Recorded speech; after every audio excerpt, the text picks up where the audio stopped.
Marami nga po mga idol na mga fans ang nainis sa naging performance ni Stephen Curry laban sa South Sudan noong nakaraan. Ika nga'y kahit man nga nagawa nila na manalo, nagkalat rin naman dito si Stephen Curry na hindi rin naman nga katanggap-tanggap para sa mga fans. Kaya ang tanong ng karamihan, bakit nga ba gano'n na lamang kalamya ang laro nito, lalo ang kanyang shooting? Well, ayon sa kanilang head coach na si Steve Kerr, simula nga po nang magpaulan ang Team USA ng 3-pointer sa kanilang laban sa Serbia, nalaman nga po ng ibang team na ang 3-point shooting ang isa sa kanilang mga strength, kaya hindi nga nakapagtataka bakit mas pinagtuunan ng pansin ng South Sudan ang perimeter defense para maaga nilang mapigilan ang pag-init ng shooting ni Stephen Curry. Alam nga po ng South Sudan na kapag napabayaan nila si Curry, mas lalo silang mahihirapan, kaya hindi nga po nila ito binigyan pa ng mga tira na siyang rason bakit nasira agad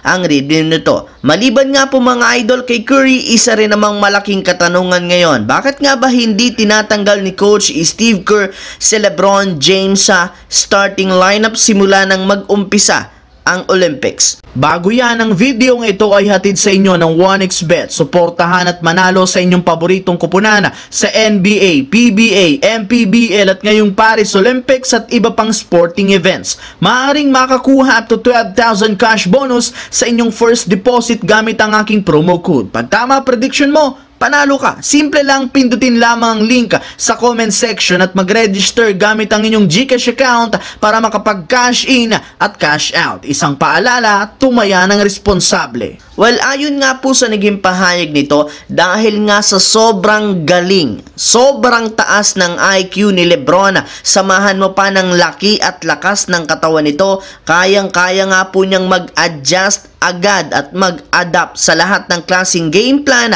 na kanilang ginagawa. Sa madaling salita, applicable nga po ang playing style ni LeBron sa kahit anumang lineup o rotation na binubuo nila sa USA. Dahil nga sa kanyang all-around game, sa kakayahan niyang magtara ng puntos, gumawa ng play, dumepensa, hindi nga po nagagawa ng mga kanilang coaches na tanggalin ito sa starting lineup. Wala nga po ni isa mang coach sa liga at maging sa buong mundo ang hindi gagamitin si LeBron bilang starter. Yes mga idol, sa kabila ng edad nito na papasok na sa 40 years old, kayang-kaya para naman nga po niyang makipagsabayan sa ibang mga batang malalaro. Isa pa, grabe rin naman nga po ang ipinapakitang leadership nito. Sa katunayan, kahit man hindi siya nagtatala ng puntos, napakalaki ng impact at naiaambag nito. Ginulat nga po mga idol, dito naman tayo kay Gordon Hayward matapos niyang i-anunsyo kagabi ang kanyang pagre-retiro sa professional basketball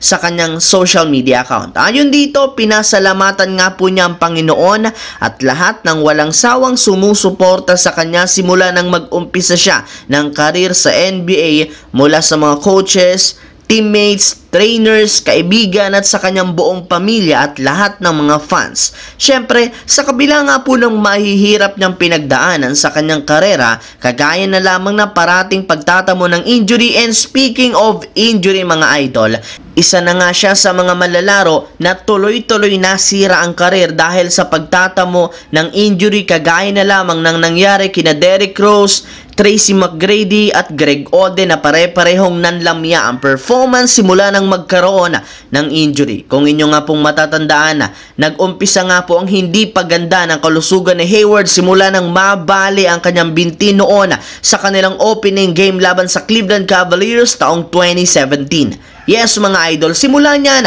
naapektuhan nito ng sobra ang katawan, kung saan hindi nga po niya naibalik pa sa dati ang kanyang dating galaw. Samahan mo pa ng pagkakaroon niya parati ng injury sa kanyang katawan na hindi katulong sa kanyang karir sa NBA at isa sa rason bakit tuluyan na siyang nakapagdesisyong magretiro na lamang. So yun lamang mga idol ang ating bagong video na ating pinag-usapan ngayon dito. Once again, this is your J-Zone TV. Huwag kalimutang mag-like, mag-subscribe, pindutin ang notification bell sa akin channel para lagi kayo maging updated sa mga videos na pinapalabas ko. Isang malaking shoutout sa lahat mga idol. Maraming salamat po.